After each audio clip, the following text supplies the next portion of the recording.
one foot in front of the other.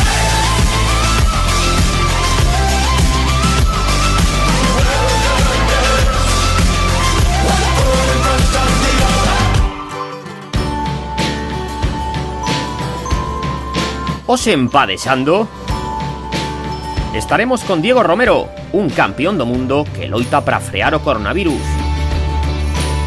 O seleccionador de Corea do Sur, Quique Fernández, contanos como reaccionou ese país asiático ante a pandemia. O presidente do Náutico, Muiño de Ribadumia, tráenos unha iniciativa solidaria do seu club.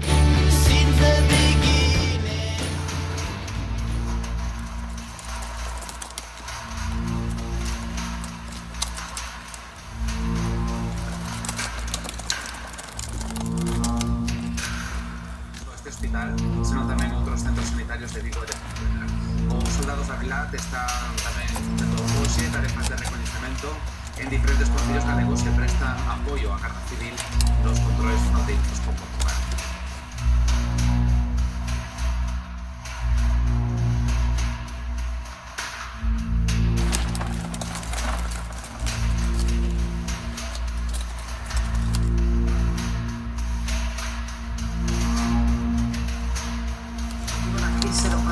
A Vilat tamén traballa hoxe noutras localidades como Ponte Candelas, Mos, Soia, Cesantes. 2 horas pasaron pola residencia das Angélicas de Vigo, a Soremai de Pontevedra e a Ximará de San de las Caseras. Na residencia vilesa non ten casos de coronavirus e simplemente precisaba unha desinfección preventiva para proteger as sanciones. As cousas que nos deixará esta dolorosa aprendizaxe serán, se cadra, os aplausos recíprocos e a cantidade de veces que nos dicimos grazas.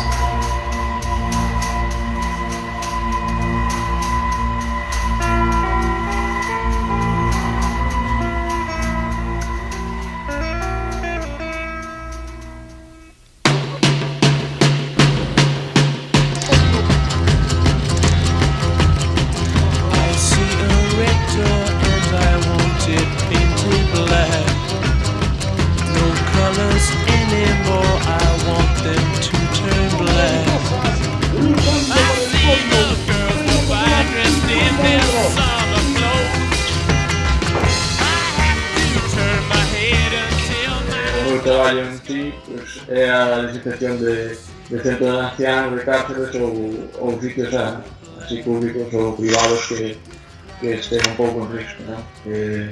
A verdad que non entramos en zonas onde hai algún caso, sino que entramos en zonas que non hubo ningún caso para prevenir que chegue a haber casos de coronavirus e desinfectar a zona. É para o caso de onde xa hai positivos ou onde houve algún positivo ou xa en activo, pois vai a compañía Medecu que é encargada de facer ese traballo. Cando terminamos, pois a maioría de residencias pois salen e nos dan un aplauso, nos preguntan se queremos tomar algo ou algo así, en modo de agradecemento. A verdad que nos facemos máis que nada porque temos que facer o agradecemento por ser os menos, non temos dinero ni nada, é un traballo que temos que facer e estamos a gusto con facer. Bueno, logo se ben, non? Sabemos que se seguimos o protocolo a rajatabla ao 100% que nos ven durante o curso, pois non deberíamos ter ningún problema. Así que de momento, pois, no grupo de desinfección da nosa brigada, pois, non hubo ningún caso positivo de coronavirus. Entonces, como eu digo a xente, para mí é máis perjudicial ou máis peligroso ir ao supermercado, que moitas veces o facemos con inconsciencia e non seguimos ningún tipo de protocolo.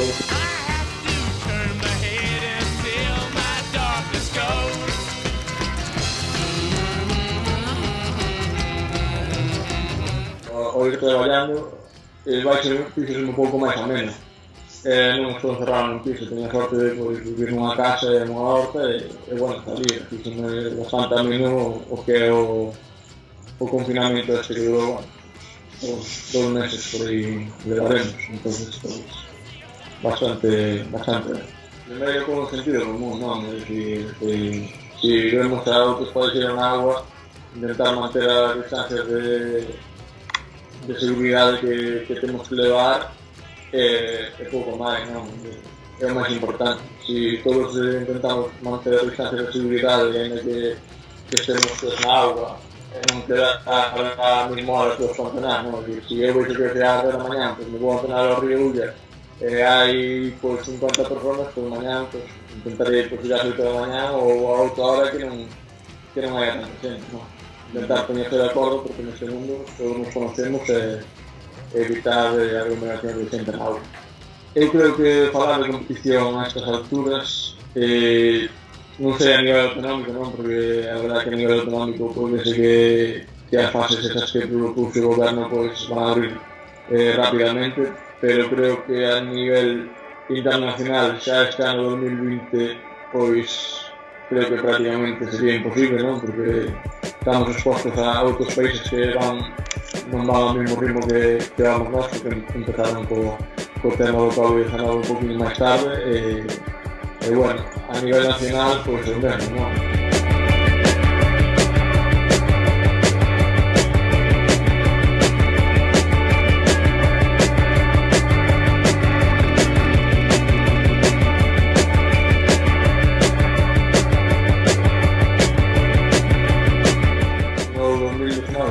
Había calado dúas medallas de campeón do mundo a miña idea era, se non me clasificaba para os Xogos de Tokio, pois centrarme xa ao 100% no maratón e intentar revalidar polo menos se non as dúas, polo menos unha delas, non? Incluso pois intentar clasificar para competir na distancia individual longa que o ano pasado pois non acabei a plaza aquí en España e entón pois non fomos disputar internacionalmente.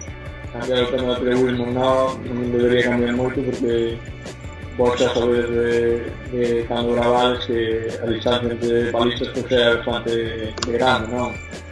Despois con as embarcacións do equipo será un pouco máis a largo plazo ou incluso esperar uns cuantos meses para poder montar unha embarcación de equipo, non? Pero importarle menos podo estar con meus compañeros de entrenamiento, non? A verdade que eu pasaba o meu día fora da casa, non estaba a mañá, iba a traballar eu despois entrenaba e viña para casa. Ese momento de estar nun grupo de xente máis grande de relacionarte con toda a xente, pois é o que máis o que menos. Bueno, pois un saludo para a xente que ve padexando, tanto para os meus compañeros que xa non podemos entrenar a xente durante un tempo e que pronto nos volveremos a ver en tantas competicións como a de estando polo Río. Un saludo a todos. Perfecto, e dende padexando e toda a familia do piragüismo, grazas polo traballo que estades a facer e noraboa. Gracias a vos tamén por acordaste de nós, non? E por fazer as entrevistas ainda que sea por Skype, que é moito mellor por facerlas en vivo ou en directo e nos botamos unha risa todos os días, non?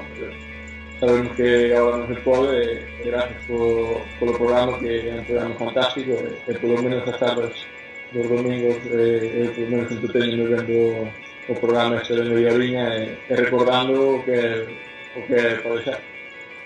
Moi ben, Diego, pois un saúdo grande. Chao.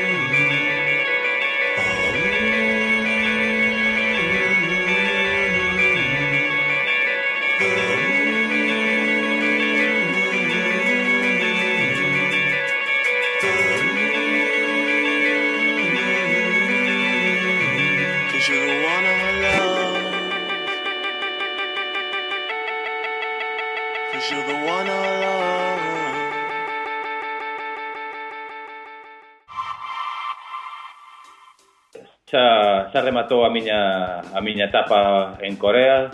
Teño bastante contacto cos deportistas co que eu estaba, pero xa do ano pasado volvín a vivir para aquí, para Galicia, e xa estou estable aquí. Temas familiares, bueno, a morriña, como conseguín traballo por aquí, xa decidín establecerme de novo aquí en Galicia e seguir a miña vida aquí. Digamos que son uns dos países dos que están a levar isto mellor. Son máis disciplinados, as novas tecnoloxías ali, como comentei, están máis avanzadas. O goberno ten un contacto directo vía móvil con todos os cidadáns.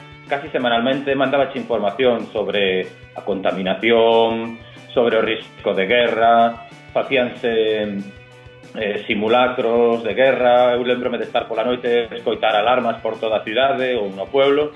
Xa de por sí ti mirabas a xente na rúa con mascarillas na época das gripes, no inverno ou incluso no verán, nas épocas na que o vento, por exemplo, cando viña do oeste, que viña de China, viña moi contaminado, entón xa a xente utilizaba mascarillas. Este tipo de medidas xa estaban moi metidas na sociedade. Entón, nese sentido, levarono bastante mellor. E houve menos restriccións, pero sí que ao final xeron restriccións como a que xa non se pode facer deporte ao aire libre, as competicións paráronse como aquí, e ainda non saben como vai a ir todo no futuro. Hai que ter en conta que as Olimpiadas é un evento mundial no que se reúnen moitísimos países do mundo, moitísima xente, xuntalos a todos nun sitio, correr o risco de que se contaminen uns aos outros e logo volver para tantas e tantas cidades, eso para min é un pouco unha locura. Manter o estado de forma, non perder demasiado forma física, non perder demasiada forza, non perder o hábito de adestrar, seguir previndo lesións. Digamos que, por falar para que a xente nos entenda un pouquiño fora do ámbito do deporte, do piragüismo, que estamos a facer é como un comezo de temporada. O piragüismo é un deporte de fondo no sentido de que tens que traballar moito para conseguir algún tipo de resultados. Non se debe de abandonar. Bueno, o positivo é que nós, como adestradores, moitas veces tamén, se non utilizamos as redes sociales, gustanos un pouquiño ver os nosos deportistas, pero a pesar de que non nos pesamos de frente a frente, non podamos falar, vemos que a xente ten gañas de seguir traballando. Con algunha persoa que falas moi de cando en vez, daste de conta de que ainda que non este estudiante teñen compromiso co deporte, teñen compromiso con eles mesmos, síguense a coidar. O máis positivo que podemos sacar, que estamos traballando todos como se fósemos unha soa entidade, o piragüismo, a sociedade e cada club.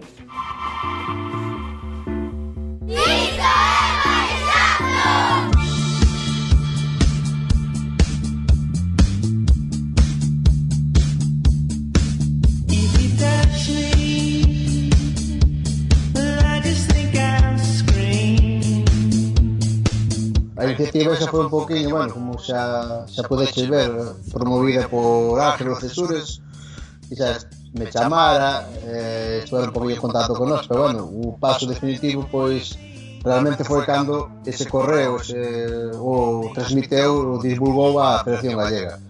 Nós particularmente fixemos unha pequena encuesta entre os socios, preguntándolle, porque nesa cuota que non íbamos cobrar, fixemos dúas preguntas, ou destinalo aos Sergas ou a unha asociación se chegado ao día non estaba activo eso dos Sergas, ou deixala donada para o club, ou que a devolveramos como tiñamos pensado no principio. Que realmente é un tema que está bastante equilibrado. É dicir, pero bueno, o resultado noso neste caso foi axustado, pero que se donaba. É un xesto bo, é unha pequena aportación que podíamos facer de outra maneira, pero realmente nós non somos un club profesional, é dicir, eu tenho que ir traballar, o meu compañero ten que ir traballar, é dicir, non podemos ao mellor organizarlo dunha maneira para apoiar esta, pois, adquirindo mascarillas ou gestionando outras aportacións para poder combatir o COVID-19. É dicir, penso que en general debían de estar, o que diciste, contentos e orgullosos, pois, que nos cuidamos entre todos aportar ese gran ingrediente. Solo nos estamos centrando por dar todas as facilidades aos nosos dan. É dicir, nós neste caso temos tres, que ven sendo María Pérez, Manuel Fontán e Ramón Ferro. É dicir, nos estamos dando as posibilidades de coller a material no club e poder adestrar no club. En principio, eso, porque eu tamén entendo que non está todo moi claro, que tampouco eu como club, como responsable, entre comillas, deportivamente, tampouco quero expoñelos a que estén nos seus coches cargados coa piragua, desplazándose a velocidade, é dicir, porque ti poden te parar, e iso é a interpretación de quen te pare. É dicir, hai un pequeno vacío, aunque por un lado está claro, por outro lado non está claro, non me quero complicar. As sensacións son que parece que levan unha eternidade sin remate. Nós temos a salvedad, todos os nosos deportistas dan, por falar de alguma maneira, desde que empezaron a entrenar ahora, viven en casa, es decir, estamos dispersos, máis ou menos viven en casa, teñen o seu espacio, teñen o seu césped para poder coller o aire. Pero é verdad que despois de falar con eles onte, polas opinións que vin na prensa de outros deportistas, é un período grande que ao final notan que, ostra, que parece que empezamos a remar outra vez. Ou polos días que levamos simplemente están rodando. Terán que a idea, máis polo que ten indicacións dos diferentes equipos nos que están, a non ser Ferro, é unha mini pretemporada. Esta semana vamos a empezar a rodar, a tomar contacto outra vez, coller sensacións, e para a semana que ven, pois, supoño que falaremos cos diversos técnicos responsables onde están eles e se llegarán as indicacións. Pero, bueno, é un poquinho tamén a cegas, porque non sabemos realmente cando empezará a actividade, se vai haber, que este campeonato vai haber. É un poquinho falar a cegas, é dicir, empezar de cero outra vez, pouco a pouco, así como pasen as semanas, pois ir marcando algún objetivo. Sí, son optimista, é dicir, eu penso que se pode chegar a facer algún campeonato tanto a nivel autonómico, alguna regata de ríos ou incluso de pista olímpica. Eu penso que temos que os clubes tamén fazer un filtro, polo menos no tema pista, para non escribir a tropecientos, levar a xente que está realmente capacitada, só en regatas, polo menos en Galicia, para poder expoñer os rapaces e poder seguir coa súa formación no tema competitivo. Creo que sí que podemos adaptarnos ao que o Ministerio de Sanidade queira. O confinamento, esta situación do COVID, realmente a economía dos clubes dunha maneira ou outra sí que as perjudica, porque ven o verán, ibas ter máis rapaces, ibas ter unhas cuotas a maiores, ibas ter uns cursos, ibas ter uns alquileres ou que sea, aparte dos gastos que tes pola competición, ibas ter uns ingresos extra. Xa no noso caso, agora falando concretamente nas cuotas, pois sí que íbamos ter. Sí que tuvamos unhas pequenas baixas no aspecto de que ao parar todo e algún rapaz que acaba de empezar, pois xa non acabou de engancharse, cambio se sigue enganchado. É dicir, tamén todos os clubes creo que nos vimos perjudicados de unha maneira ou outra por este parón. Preocúpame máis, por ser sincero, o tema das axudas, das subvencións, porque ao meu ver vexo que van pegar un corte brutal, que este ano máis ou menos poden mantelas, vimos ter, entre comillas, problemas para poder justificar todas as actividades, e claro, penso que temos que, ao estar parados, facer unha caixa para poder afrontar con garantías o ano que ven.